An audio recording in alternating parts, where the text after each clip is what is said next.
The funeral was on a Tuesday morning in April of 1955 at a small Baptist church on 138th Street, and Bumpy Johnson had no reason to be there. He had never met the boy in the casket. He had never met the boy's mother, who sat in the front pew in a black dress that did not fit her properly because she had borrowed it from a neighbor the night before, having owned nothing appropriate for what she now needed clothing for. He had never met the boy's father, who was not present because he had left the family 2 years earlier and had not been located in time to be told, or had been located and had chosen not to come, which was a detail that nobody in the church wanted to examine too closely on a morning already heavy enough with grief. The boy's name was Elijah Turner. He was 9 years old.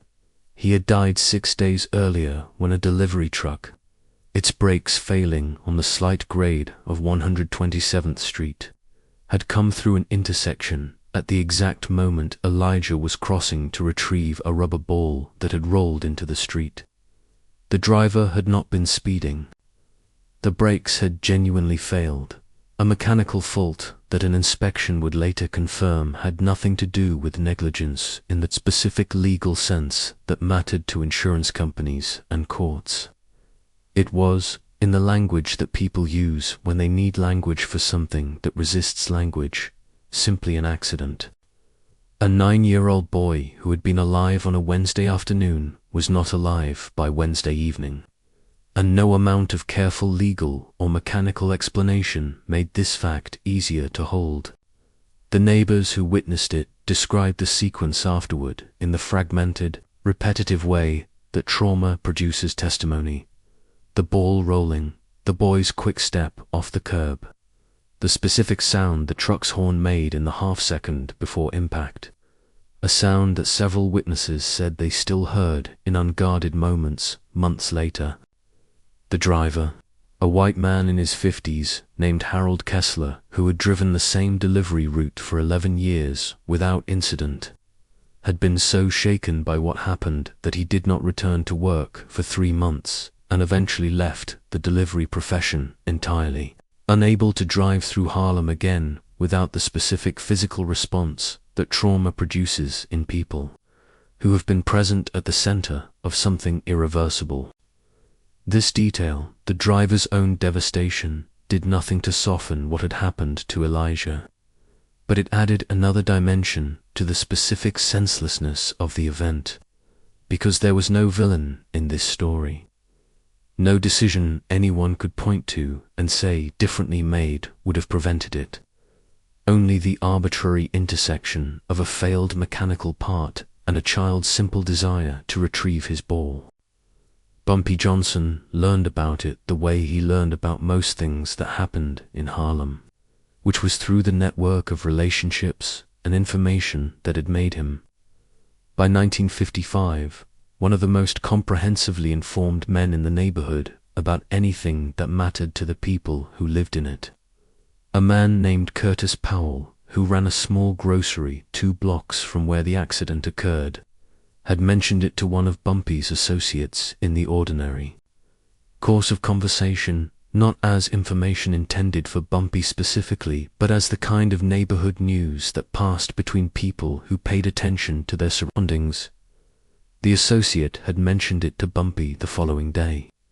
in the ordinary course of the daily briefing that constituted part of how Bumpy stayed current on the texture of the community he operated within. He had asked, at the time, only a few questions. Was the family taken care of? Did they have what they needed for the funeral? Was there anything specific that was lacking? The associate had said that the mother, a woman named Ruth Turner who worked as a domestic for a family on the Upper East Side, was managing, that the church was covering the basic costs of the service, that there was nothing specific and obvious that required intervention. Bumpy had nodded and moved on to other matters, and this would have been the entire extent of his engagement with the death of Elijah Turner if something had not shifted in him over the following days, in a way that he did not fully examine at the time, and that the people around him did not think to question. because Bumpy's decisions about where to direct his attention were not typically subject to explanation. What shifted was this. He could not stop thinking about the ball, the rubber ball that had rolled into the street, the specific, small, mundane object that had been the reason a 9-year-old boy stepped off a curb at the exact wrong moment in a sequence of events that no one had designed and no one could have prevented, and that had ended his life over something as inconsequential as retrieving a toy. There was no larger meaning available in this. There was no injustice to correct, no perpetrator to hold accountable, no system to expose or dismantle. There was simply a child who had wanted his ball back, and a truck whose brakes had chosen that exact moment to fail, and the specific, unbearable arbitrariness of the intersection between those two facts. Bumpy Johnson had spent his entire adult life operating in a world where cause and effect, however brutal, at least followed a logic he could trace and, in most cases, respond to. Men who crossed him faced consequences that flowed from specific decisions they had made. Institutions that discriminated against his community could be exposed, documented, and made to answer for what they had done. Even violence, in the world he operated within, generally had a shape, a reason, however inadequate, that connected an action to a response. The death of Elijah Turner had no shape. It offered nothing to trace, nothing to respond to, no lever anywhere in the sequence of events that his particular skills could have pulled to produce a different outcome. This was, for a man whose entire identity was built around the capacity to understand situations completely and to act on that understanding effectively, a specific and unfamiliar kind of powerlessness, and it sat with him in a way that few things in his adult life had sat with him. He attended the funeral without informing anyone in advance that he intended to. He arrived 15 minutes before the service began, dressed in a dark suit that was formal without being ostentatious, and took a seat in the back of the small church, several rows behind the family and the small congregation of neighbors and relatives who had gathered. He did not introduce himself to anyone. He did not make his presence known to Ruth Turner, who was too consumed by her own grief in that moment to notice or process the presence of a stranger in the back pew, let alone recognize that the stranger was one of the most well-known men in Harlem. The service was simple. The pastor, a man named Reverend Willis, who had served the congregation for 11 years and had buried more children than he could bear to count across those years, spoke about Elijah in the specific textured language of someone who had known the boy personally.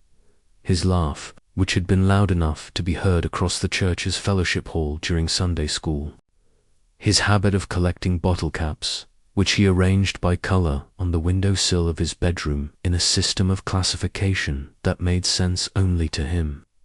His stated ambition, expressed to his mother on multiple occasions, to become a fireman, an ambition rooted in his fascination with the trucks that occasionally passed through the neighborhood and that he would chase, on foot, for as many blocks as his mother would allow. Bumpy listened to all of this from the back pew with an attention that he brought to very few things in his life outside of matters directly relevant to his organization's operations. He was not there to be seen, not there to make a gesture that could later be reported and add to his reputation, not there for any of the reasons that might have made sense to someone trying to understand his presence through the lens of strategic calculation. He was there because something in him had needed, for reasons he had not fully articulated even to himself, to witness the specific weight of what had been lost, in the company of the people who had actually known what was lost, rather than processing it second-hand through a report from an associate. The casket, when it was carried out at the service's conclusion, was small in the specific way that children's caskets are small, a fact that every person in that church had processed many times before at other services, and that never became easier to process, regardless of how many times it recurred. Bumpy watched it pass. He did not weep, or at least no account of that morning describes him weeping. But several people who were present and who later, over the years, came to understand who the stranger in the back pew had been, described his expression during that specific moment as carrying something that none of them had words adequate to describe, except to say that it did not look like the expression of a man who was unaffected. He left before the burial, before anyone had the opportunity to identify him, and returned to his own affairs. And for several days afterward he said nothing to anyone about having attended, and the funeral of Elijah Turner would likely have remained entirely private, known only to Bumpy himself, if not for what he did in the weeks that followed, which was harder to keep private because it required the involvement of other people and produced effects that were eventually visible. He began by finding out everything he could about Ruth Turner's circumstances, not through any dramatic investigation, but through the same quiet, thorough process he applied to anything he decided mattered: conversations with people who knew her, careful attention to the specific texture of her situation rather than the general outline of it. What he learned was that she worked 6 days a week as a domestic for a wealthy family on the Upper East Side, earning wages that were adequate for survival, but that left almost nothing beyond survival, and that she had, before Elijah's death, been managing a specific and precarious balance between the demands of that work and the demands of raising a son largely alone, a balance that his death had not simplified but had, in its own devastating way, complicated further. Because grief did not pause the rent or the utility bills or the ordinary costs of continuing to exist in the world. He learned that Elijah had a younger sister, 5 years old, named Corinne, who did not fully understand what had happened to her brother and who had begun, in the days since the accident, waking in the night calling his name, a detail that Ruth Turner had mentioned to a neighbor in a moment of exhausted vulnerability, and that had traveled through the same channels that carried most information through Harlem to the people who eventually mentioned it to Bumpy. The image of the calling in the night stayed with Bumpy in a way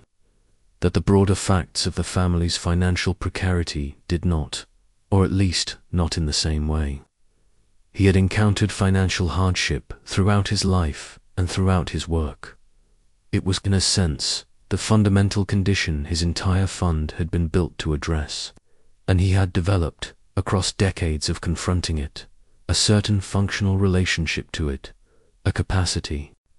to assess and respond without being emotionally overwhelmed by the sheer scale of need that surrounded him in Harlem. But a 5-year-old girl calling for a brother who could not answer was something that did not fit into the functional category. It was smaller than the broader problem and larger than any single financial intervention could address, and it was the detail, more than any other piece of information he received about the Turner family's situation, that determined the specific quality of attention he brought to what followed. What Bumpy did with this information was not dramatic. He did not appear at Ruth Turner's door with an envelope of cash, which would have been the kind of gesture that made for a good story, but that he understood correctly would have been experienced by her as strange and possibly alarming, an unexplained stranger's sudden, large intervention in the middle of the most vulnerable period of her life, arriving with no context that would let her understand what was actually happening or why. Instead, he arranged, through the same church that had conducted the funeral, for a fund to be established in Elijah's name, ascribed to Ruth Turner by Reverend Willis as a memorial contribution collected from the congregation and the wider community, which was technically true in the sense that a small amount of the money had come from genuine community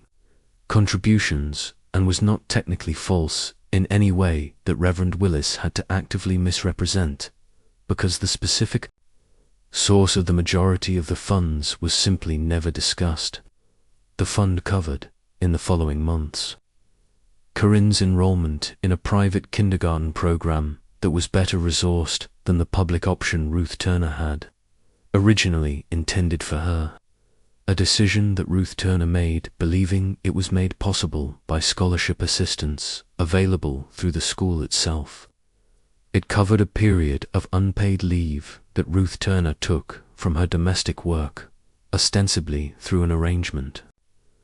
with her employer that her employer believed reflected the family's own generosity, but that had, in fact, been quietly subsidized so that the employer's generosity cost the employer nothing while producing the actual benefit Ruth Turner needed, which was time to grieve without the immediate pressure of lost wages compounding everything else she was carrying. This was, in its structure, similar to how the broader fund that Bumpy and Mame had built over the decades operated invisible, mediated through trusted intermediaries, designed to reach people without requiring them to understand or acknowledge its actual source. But it was different in one significant respect, which was that Bumpy's engagement with Ruth Turner's situation did not end when the immediate financial support had been arranged, the way it typically did with the broader fund's more routine interventions. He returned to the neighborhood around 127th Street periodically over the following months, not visibly connected to the Turner family in any way that anyone would have noticed, but present in the specific sense of a man who checks on something he has decided matters to him. He learned, through the same channels, that the intersection where the accident had occurred had no traffic signal, that residents of the block had been petitioning the city for a signal for over 2 years without result, that the petitions had been filed and ignored with the specific bureaucratic indifference that characterized how the city's infrastructure decisions were made in neighborhoods like this one, where the absence of political capital meant that safety improvements that would have been implemented within months in wealthier parts of the city remained unaddressed for years. Bumpy Johnson did not typically involve himself directly in matters of city infrastructure. This was not the kind of problem his organization was built to solve, and the mechanisms available to him for exercising influence over city agencies, while real, were not typically deployed for something as specific and unglamorous as a traffic signal at a single intersection.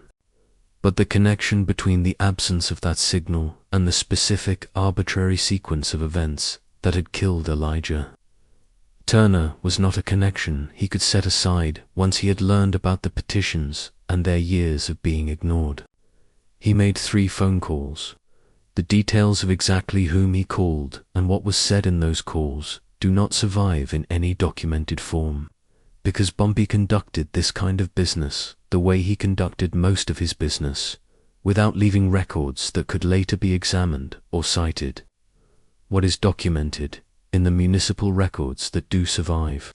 is that a traffic signal was installed at the intersection of 127th Street in question in September of 1955, 5 months after Elijah Turner's death, following a period of bureaucratic movement that the city's own internal correspondence, when later reviewed by researchers studying the history of Harlem's infrastructure,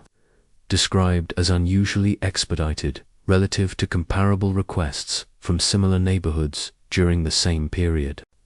The signal did not bring Elijah Turner back. Nothing could do that, and Bumpy Johnson, whatever his capabilities, had never operated under the illusion that his particular forms of influence extended to reversing what could not be reversed. What the signal did was ensure that the specific arbitrary mechanism that had killed one child on that corner would not, in the same specific form, be available to kill another. It was a narrow, limited kind of response to an experience that had shaken something in him that violence and negotiation and strategy had never been able to reach. But it was the response that was actually available, and Bumpy Johnson, across his entire life, had operated according to the principle that the available response, however limited, was worth pursuing when the alternative was doing nothing at all. Ruth Turner never learned who had arranged the memorial fund or advocated for the traffic signal. She continued raising Corinne with the specific, sustained effort of a mother managing grief and daily survival simultaneously. And Corinne grew up, attended the private kindergarten and then the public schools that followed it, and became, eventually, a school teacher herself, working in the same neighborhood where her brother had died, at an elementary school 3 blocks from the intersection where the signal Bumpy had arranged continued, for decades afterward, to regulate the traffic that passed through what had once been an unmarked and dangerous crossing. Corinne Turner learned the fuller story only many years later, in the 1990s, from an elderly Reverend Willis, retired by then but still living in the neighborhood, who mentioned it to her almost in passing during a conversation about the church's history, having decided, in his old age, that some things that had been kept private for good reasons in one era deserved to be known in another. He told her about the memorial fund,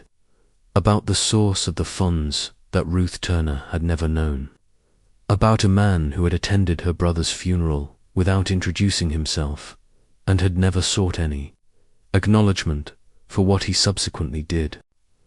Corinne Turner, by then in her 40s, said in a later interview conducted as part of a community history project that she had cried for the first time in years upon hearing this, not from grief exactly, though grief was present, but from something more specific, the realization that her brother's death, which had felt for her entire childhood like the most senseless and arbitrary thing that had ever happened to her family, had been witnessed by someone with the capacity to respond to it, and had been responded to, quietly and without any requirement for gratitude or recognition, in the only ways that a response to something irreversible could actually take. She said that she thought about this often in her own work as a teacher, particularly on the days when she walked her students across the intersection where the traffic signal stood, a piece of ordinary infrastructure that every child who used it took entirely for granted, having no way of knowing that its existence traced back to a 9-year-old boy's death and a stranger's grief-driven insistence that at least this much could be prevented from happening again. Bumpy Johnson never spoke publicly about Elijah Turner, never referenced a funeral or the fund or the traffic signal in any account of his activities that survives. It was not the kind of thing he discussed, in keeping with his general practice of not narrating the specific texture of his own responses to the world's harder facts. But the people who were closest to him in the years that followed, including Mame, who learned of it eventually through the same channels that eventually carried most things to her attention, described a shift in him after April of 1955 that they struggled to fully articulate, not a change in his methods or his priorities, which remained largely consistent across the following 13 years of his life, but something quieter, a specific attentiveness to the smaller, more arbitrary forms of harm that Harlem's children faced, harms that had nothing to do with the deliberate injustices he had spent his career fighting and everything to do with the simple, unbearable fact that children sometimes died for reasons that offered no target for response beyond making sure, wherever possible, that the same specific mechanism did not claim another child in the same way. This was, perhaps, the least visible and least discussed dimension of everything Bumpy Johnson built in Harlem across for decades. Not the strategic victories, not the community fund that reached thousands of families, not the confrontations with power that made his reputation what it became. Simply a man who had attended the funeral of a child he had never met, because something in him had required witnessing the loss directly rather than processing it as information, and who had then done what he could, quietly and without acknowledgement, to ensure that the specific arbitrary cruelty of that particular loss would not repeat itself in the same form at the same corner. The traffic signal at 127th Street was replaced in 1987 with updated equipment. As traffic signals eventually are, the original installation's specific history lost in the routine, municipal process of infrastructure maintenance that does not typically preserve the human stories behind why any particular piece of equipment came to exist where it exists. But for 32 years, the original signal stood, doing the only thing it was ever asked to do, which was regulate the flow of traffic through an intersection that had once, for want of exactly this small and unglamorous piece of equipment, cost a mother, her son, and a 5-year-old girl, her brother, and a neighborhood the specific, irreplaceable presence of a boy who collected bottle caps by color and dreamed of becoming a fireman, and who, on an ordinary Wednesday afternoon in April, had simply wanted his ball back. There is a version of this story that would be easier to tell, in which Bumpy Johnson's attendance at Elijah Turner's funeral is framed as evidence of some larger moral architecture. A man whose criminal enterprise was beneath its illegal surface, fundamentally oriented toward the protection and uplift of his community, and whose response to this particular death fits neatly into that broader narrative as one more data point confirming what Harlem already believed about him. This version is not false, exactly, but it flattens something that the actual texture of the event resists being flattened into. The truth, as best as it can be, reconstructed from the fragmentary accounts that survive, is stranger and more human than that. Bumpy Johnson did not attend hundreds of funerals for children he had never met. He attended this one, specifically, and the reasons why remain, in the deepest sense, inaccessible to anyone but him, because he never explained them and the people around him out of the specific respect they held for his privacy regarding matters that were not directly related to organizational business, never asked. What can be observed is only the pattern of his behavior, the attendance, the quiet intervention that followed, the traffic signal that took 5 months to materialize through channels no one fully documented, and the pattern suggests something that resists easy categorization. A man who was, in this particular instance, moved by something he could not fix through his usual methods, and who found, in the absence of his usual methods, a way to respond anyway, however limited and however inadequate to the actual scale of what had been lost. This is, perhaps, closer to the truth about most acts of genuine compassion than the cleaner narratives usually allow. Compassion is not always strategic. It does not always serve a larger purpose that can be traced and explained. Sometimes it is simply the specific, private response of one person to another person's suffering,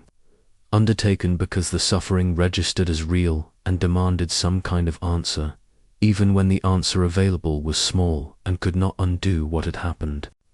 Reverend Willis, in the years before his own death, in 1998, spoke occasionally to researchers and community historians about the period surrounding Elijah Turner's funeral, always with the specific care of a man protecting details that he considered sacred rather than simply private. He described Bumpy's presence in the back pew as one of the more affecting things he witnessed in his 4 decades of ministry in Harlem, not because of who Bumpy Johnson was in the wider world, but because of the specific quality of attention the man had brought to a service for a child he had no connection to. He said that most people who attended funerals for strangers, when they did so at all, attended out of some sense of obligation or ritual. A colleague's relative, a neighbor's child, someone connected by a thread of social obligation that made attendance expected rather than chosen. What he had observed in Bumpy was different. It was the attendance of someone who had chosen, entirely freely, to be present for something that offered him nothing in return except the weight of having witnessed it. Willis also spoke about what he understood of the traffic signal, though he was careful, even decades later, not to claim more certainty than he actually possessed about the specific mechanics of how it had come to be installed. He said only that he had noticed, in the months following the funeral, that certain conversations he'd had with city officials about the neighborhood's infrastructure needs, conversations that had gone nowhere for years, suddenly began producing results, and that he had never been able to identify precisely why,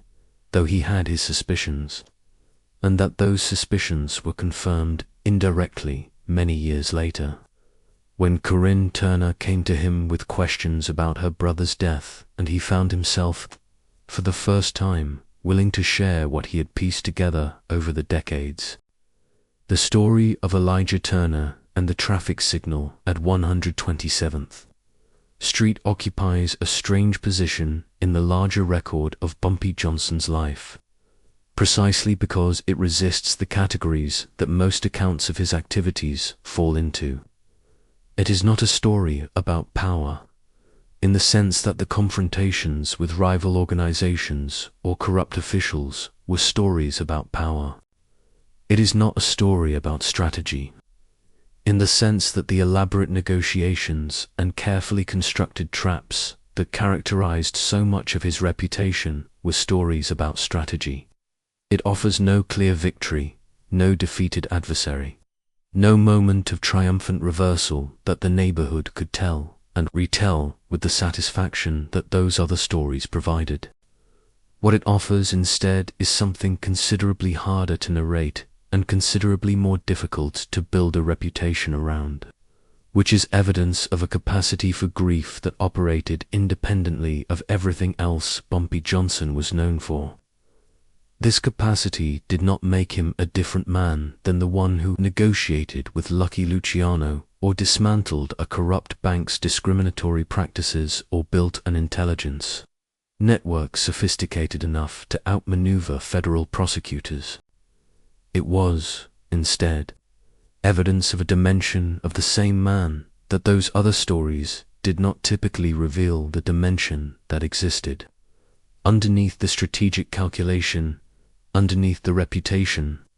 underneath the careful construction of an image that had served him well across decades of operating in a world that offered very little margin for vulnerability. This dimension was not something Bumpy Johnson performed. It was not deployed for effect, was not calculated to produce a specific outcome in terms of how the community perceived him, was not, in any way that the evidence supports, undertaken with reputation in mind at all. This is precisely what makes it significant. Everything else that built Bumpy Johnson's legend in Harlem had, to some degree, a public dimension. Even the parts that were technically invisible, like the fund, eventually became known, discussed,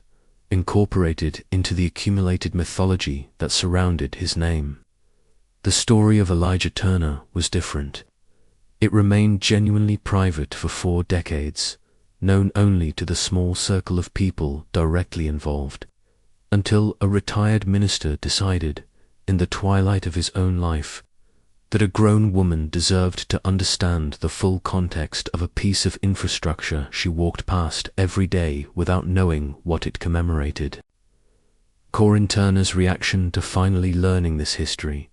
the tears that came not primarily from grief, but from the specific recognition that her brother's death had been witnessed and answered by someone with no obligation to witness or answer it, points toward something important about what this kind of quiet, unacknowledged compassion actually accomplishes. It does not undo loss. Nothing can undo loss, and Bumpy Johnson never operated under any illusion that his interventions, however well-intentioned, could reverse what had already happened to Elijah Turner. What it accomplishes instead is a kind of witness that outlasts the immediate crisis, The knowledge, however delayed in its delivery,